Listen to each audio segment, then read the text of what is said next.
Voy a tomar el famoso cruce en este momento. Ahora sí, vamos.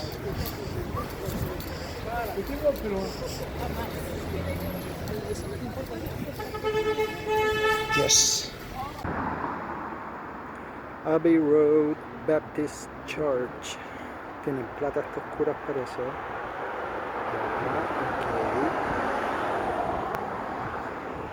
Ok. Esta es como el Club 700, ¿eh? Nada más, Ferrari.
Shelter downstairs on our big comfy seats.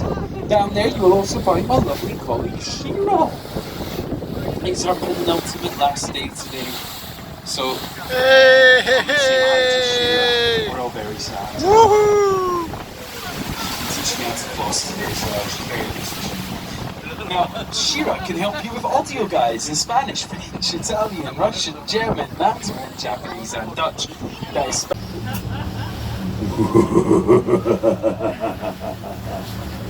oh yes, what have you got yourself into? The river's flowing.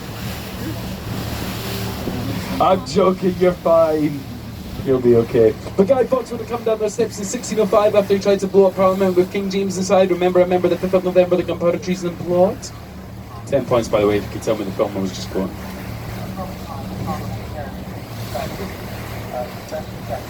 Also, take a look at the building. Now, you'll see that there's coats of arms that decorate it. Each one of them is unique, and they represent a different aristocratic family in England and in Wales. Lower down you've then got the Lord's Prayer in Latin.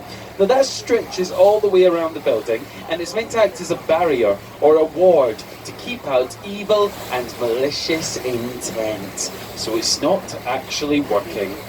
Challenge time for everyone though, please. Now just before we do go under, look to the right. Do you see this white building over there with the green sloped roof? You would see, if you've got keen eyesight, there are 4 statues in between the windows. Now this is the Old City of London School for Boys. Those are 4 famous English scholars. They are John Milton, Francis Bacon, William Shakespeare and David Beckham with a football. It's actually Sir Isaac Newton with the globe. For all of his achievements in life, I do not think anyone can say that David Beckham was a famous scholar.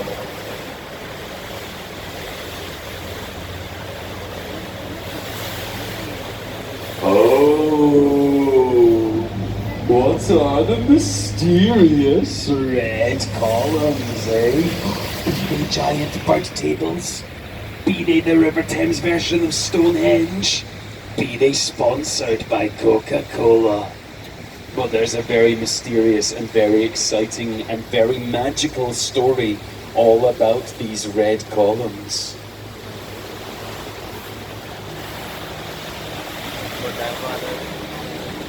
Well, I'm not going to tell you.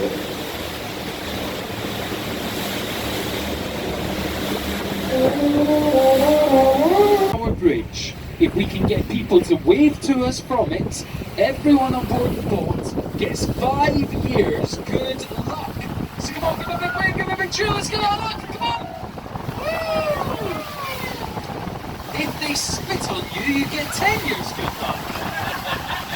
Elizabeth I at one point, John Balliol, the King of Scotland, the Cray twins. But did you know, only 7 people were beheaded in the Tower of London?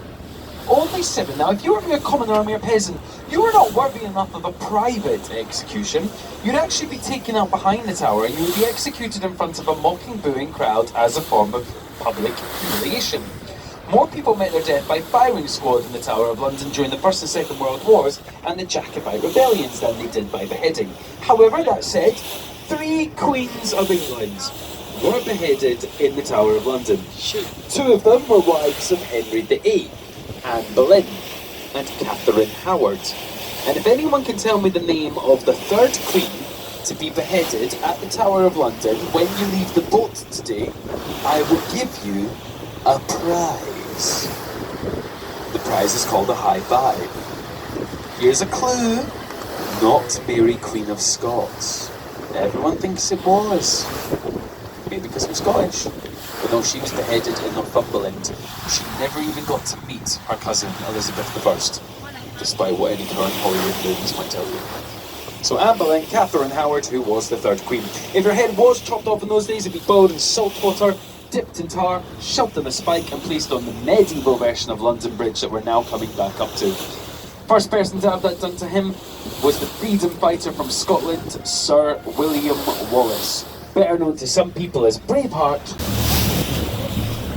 And now we've got a very pretty bridge in front of us. It's Southwark Bridge, lovely bridge. It's got a very sad nickname though. It's nicknamed the Lonely Bridge. Aww. That's because no main roads come to this bridge. It's very difficult to find. It is technically the least used bridge in London. So do you see the people walking on it just now? They're lost. Back to the modern version of the globe on your left. It was a brainchild of a man named Sam Wanamaker, and that turned direct from America. But he was very upset when he came to London to discover there was not more to commemorate William Shakespeare in this area where William Shakespeare would have spent some of the most important years of his life coming up with some of the greatest plays and songs.